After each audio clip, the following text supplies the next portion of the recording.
Good afternoon. This is Kiran Rai here reporting for the Frontline in London. The time is 3:31. We have Chris Hadfield, a Canadian retired astronaut and engineer. Chris, good afternoon. How are you? I'm doing excellent. Thanks for asking, and good to be with you. No, thank you so much. I really appreciate your time. Chris, first of all, you're an author, a best-selling author, and at the same time also a former astronaut. Can you please tell me the current situation today in the world? What's your thoughts on the current situation today in the terms of climate change, etc.? Just to kind of start your questions up. One of the lovely privileges that an astronaut has is to go around the world in 90 minutes. Maybe that's hard to visualize what that means, but I've gone around the world over 2,600 times. Sure. And in that 90 minutes, then, you get a perspective of the world that is unprecedented in human history. And you see the places of the worst human behavior and the worst human consequences.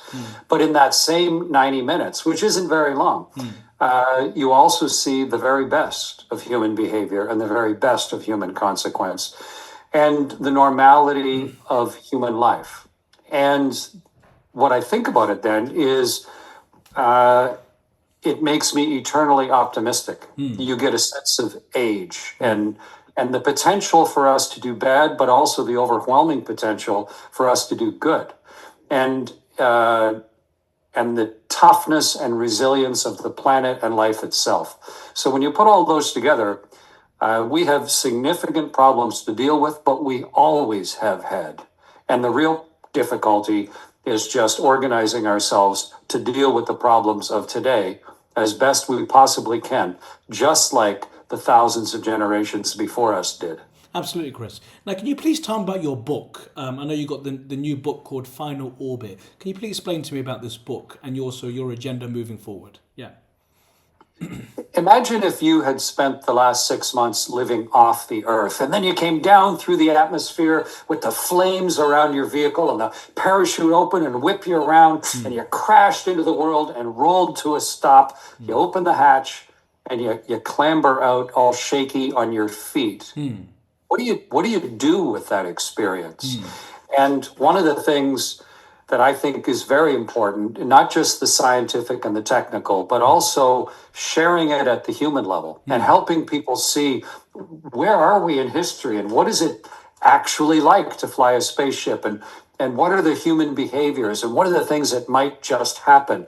And so I've written nonfiction books, but I've also written 3 books in a fiction series. And the latest one, which is Final Orbit, and #1 best-selling thriller fiction. Amazing. But it also allows me to investigate just what might have happened in history and also how people react to it. There is a great freedom and joy in being a fiction author. What was it like being in space, Chris? Because obviously people like myself, who are here, I mean, it's very hard. It's not very often we get to speak to astronauts, former astronauts, etc.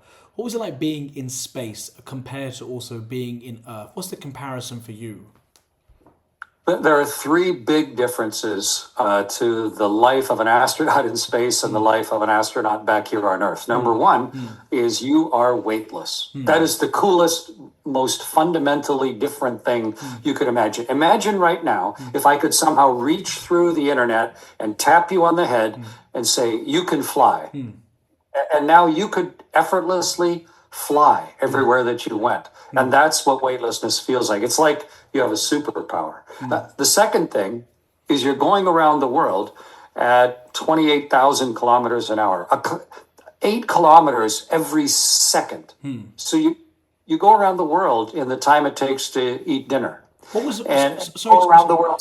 You go around the world 16 times a day. And so that difference of seeing the world in all its reality is hugely different than life on Earth. And the third is you're working with superb people, pursuing something that benefits everybody around the world. You're involved in something that is bigger than yourself, is complex, and you're doing it with motivated, excellent people. So that trifecta of three different things is not only hugely reinforcing, but it's also kind of addictive, and you want to do it as many times as the fates allow. And does it also change your mindset? I know, being in space, then being in Earth, obviously mind, psychology, etc. What's the comparison for that?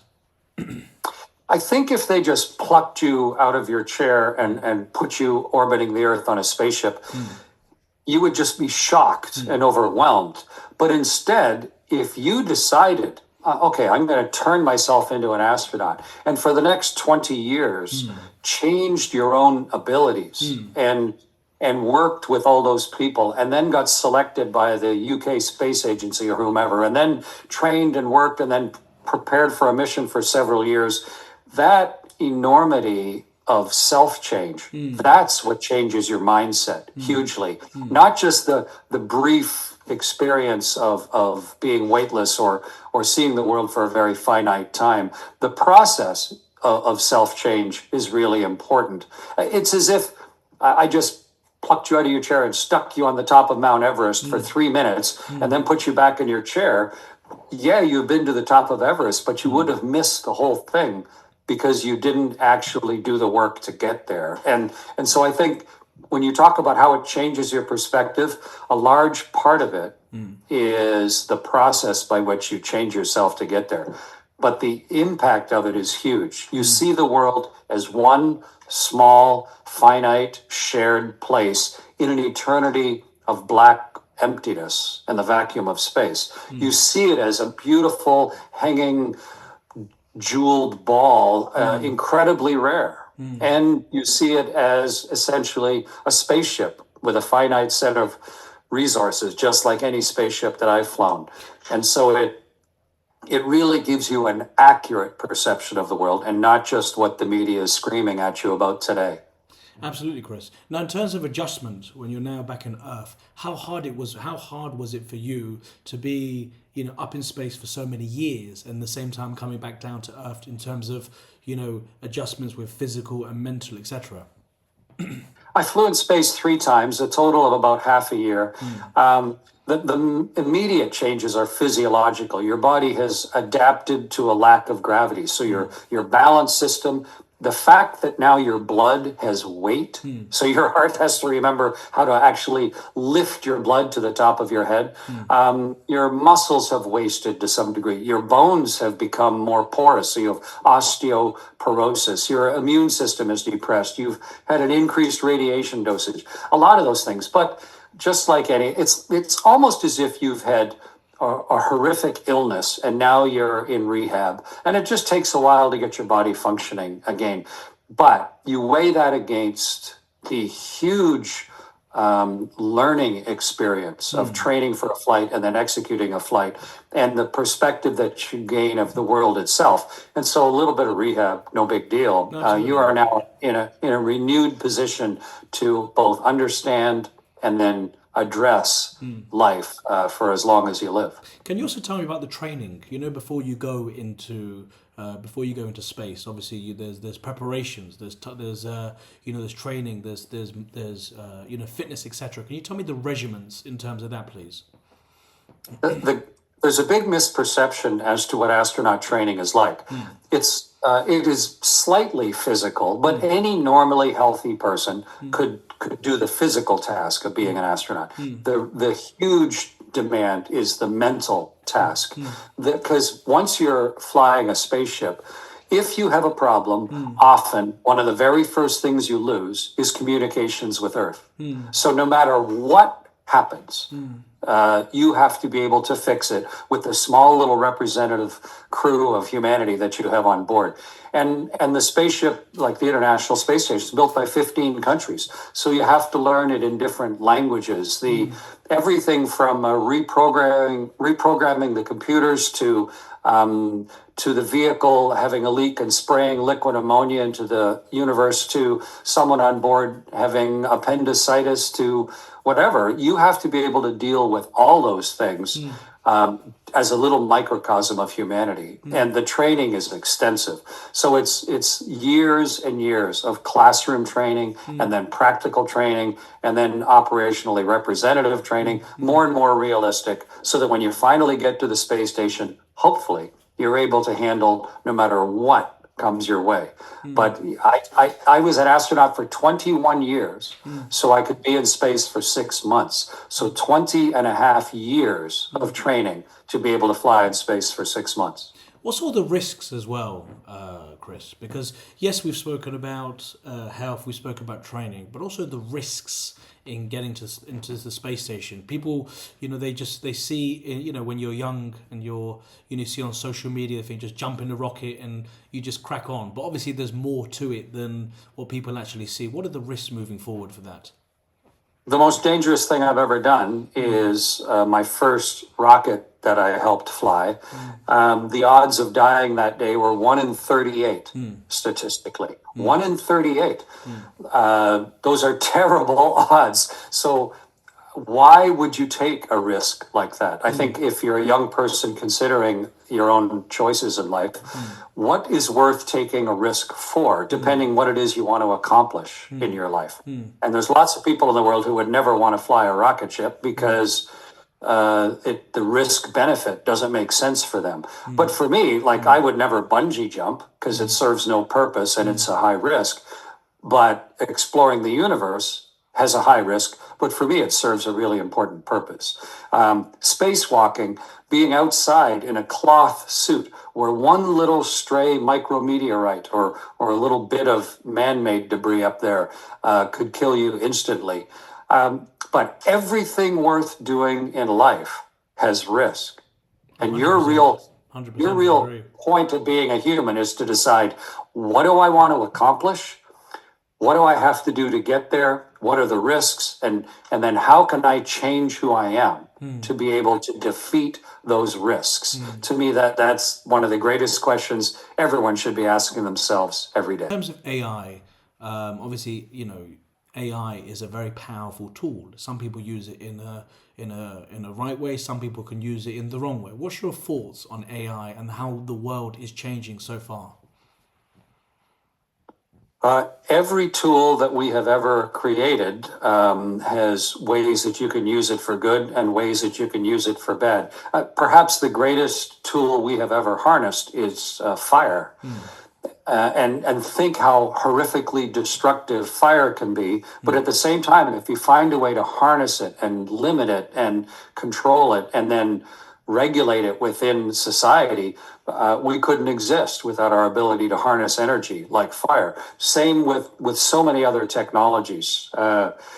Metallurgy, metallurgy makes knives and swords and things, but it also allows modern society to exist.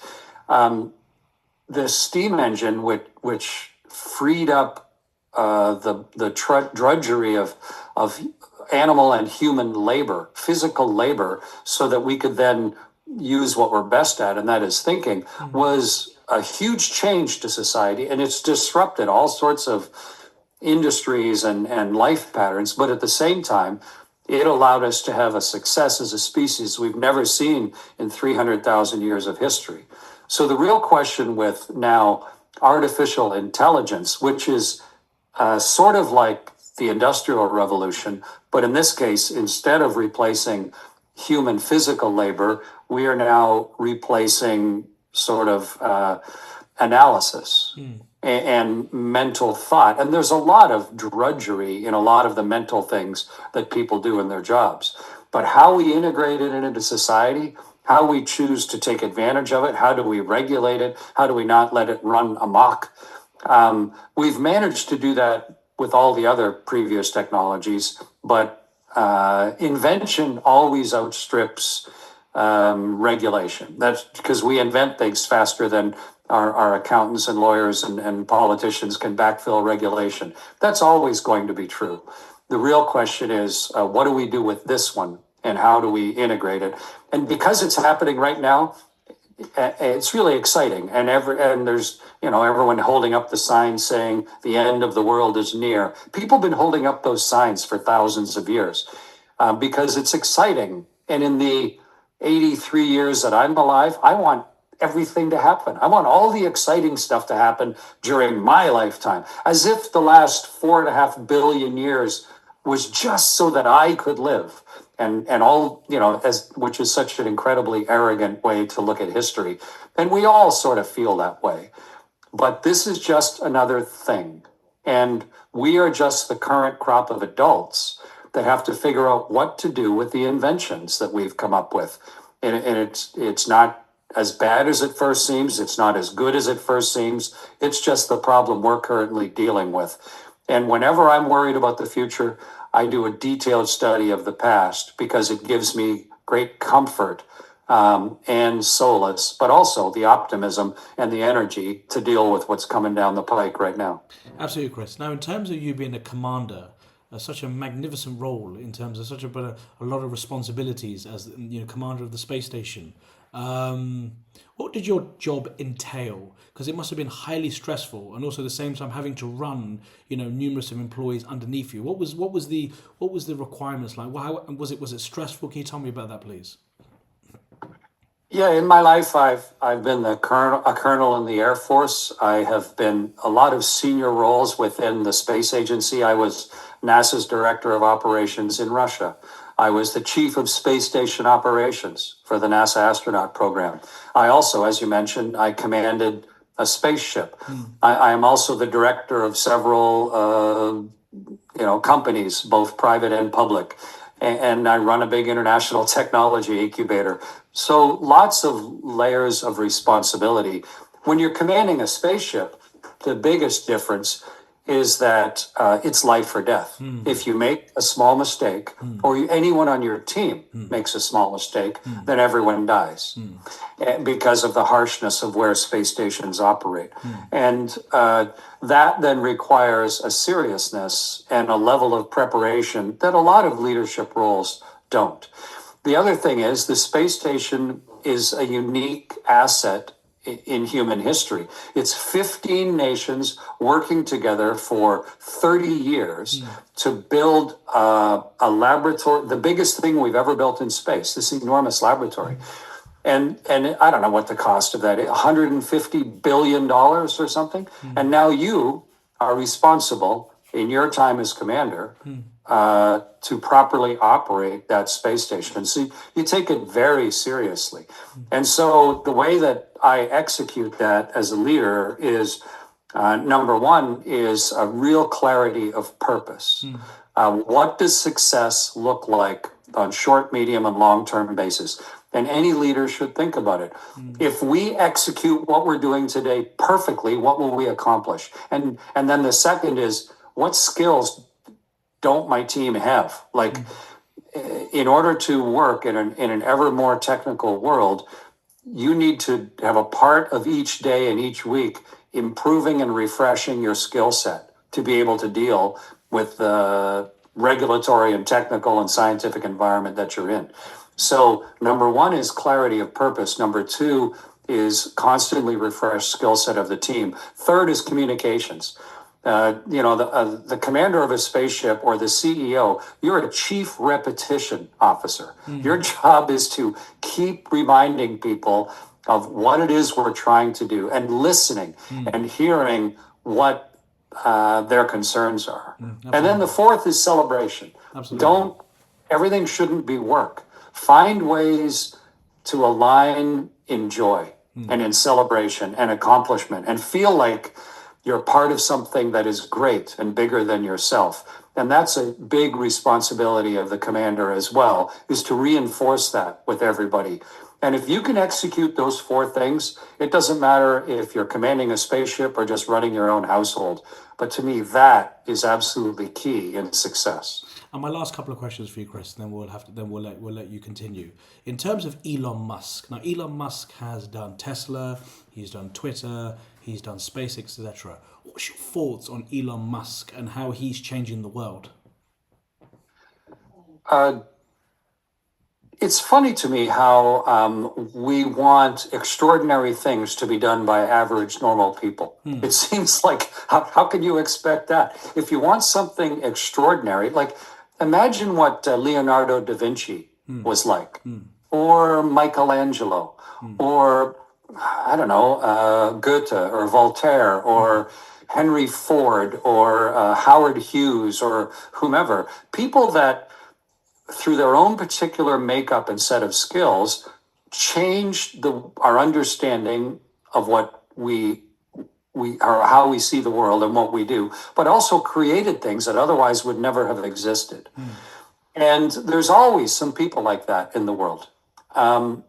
If they're lucky, and if the world is lucky, then they rise to a position of significance. They're born in some part of the human society that they can actually reach the end and the maximum of their own potential. And none of those people are perfect. Look at Henry Ford or Howard Hughes. They radically changed the world and had huge influence, but they were flawed people. And Elon Musk just is in that same category, of course, just like all of us. Huge ability, but also, of course, just another imperfect person. And so I try not to get all wrapped up in the transient magnified noise that exists on social media, and try and actually cut through to what is this doing for society? Is it good? Is it bad? Is the ability to get to space so much less expensive? Is the ability to have internet to all the remote areas of the world? Is the potential to have orbital data centers so that we don't have to pollute and use up energy on the surface of the world? Is the work with Neuralab, is the work with the Boring Company of moving the three-dimensionality of traffic underground, is all of those things put together, are plus or minus? And Tesla, the electrification of the practical world. I was in San Francisco last week and watched these Waymo cars going by, these electric driverless cars that are now everywhere. And it's like a science fiction episode. And yet that is only enabled because of the more bizarre characters amongst us who are willing to push the edge of technology and public normality to enable a technology that then has the opportunity to improve the quality of life for as many people as possible in a sustainable way. So I spent a lot of my time working in those areas, and one of the people that has great influence in those areas is Elon Musk. And my last question to you, Chris. Donald Trump. Donald Trump has, in my personal opinion, has been creating a lot of news in the last probably 5 to 6 years in terms of different wars, his controversial tweets, etc., etc. There's been a lot of issues around the world. Obviously, you being in space and then being obviously in Earth, different time zones, etc. What's your thoughts on the whole situation in America? How's it like living in America? Your thoughts on Donald Trump overall? Everybody is talking about the current United States president, and that's part of what he likes the most.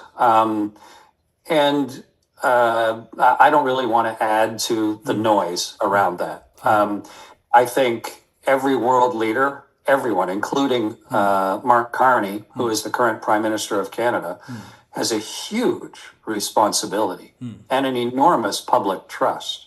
And I really think the democratic system is the one we should be striving for, because it allows us to rotate like temp hires, contract workers who come in and work hopefully with the public good in mind for their term of service, and then rotate through to someone else. I think historically that is better for humanity. We rely on the imperfections of the current person in office. That's just the way it is in every country around the world. And I've traveled extensively. I've been to, 100 countries and been around the world 2,600 times. I know that we don't do anything perfectly. And human beings are fundamentally flawed. Jane Goodall, when she was in Africa all that time, she discovered that chimpanzees wage war and chimpanzees commit genocide. And that's our closest relative in the animal kingdom. And so that's our innate human behavior.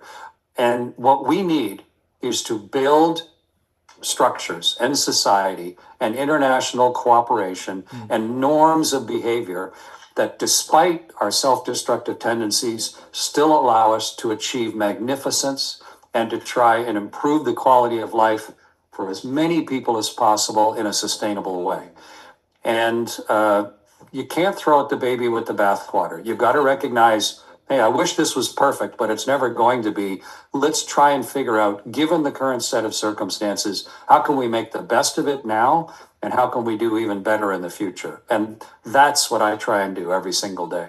Chris, thank you so much for your time. I really appreciate your time. And just also, message to young children, in terms of who want to be astronauts, someone who, in your position, someone that has dreamed to, go to space. What advice would you give young people, people from around the world? The most important thing is to have dreams of what you hope will happen in your life. If you don't know what you're dreaming of, then how do you choose what to do next? What if your life goes perfectly, what will happen? And then once you've decided, and I don't mean like buying a lottery ticket, what I mean is actually stuff you have dominion over. And then once you've decided what that is, then what should you do this month in order to change who you are to help have that happen? You have great control over your own life and your own future. So give yourself things that you dream of, and then look at the skills that you don't have yet to try and make those dreams come true. And then be absolutely rigorous in changing who you are every single day. What book am I going to read? What show am I going to watch? What podcast am I going to listen to? What course am I going to take? What food do I eat? How much exercise do I get? How can I make the choices I make today? How can I make them be part of the life that I dream of having? To me, that's the very most important thing. Chris Hadfield, thank you so much, sir. We really appreciate your time, and congratulations on your book. We will definitely be reading it, and all the success. And thank you so much. We really appreciate your time for giving us an exclusive. Thank you, sir.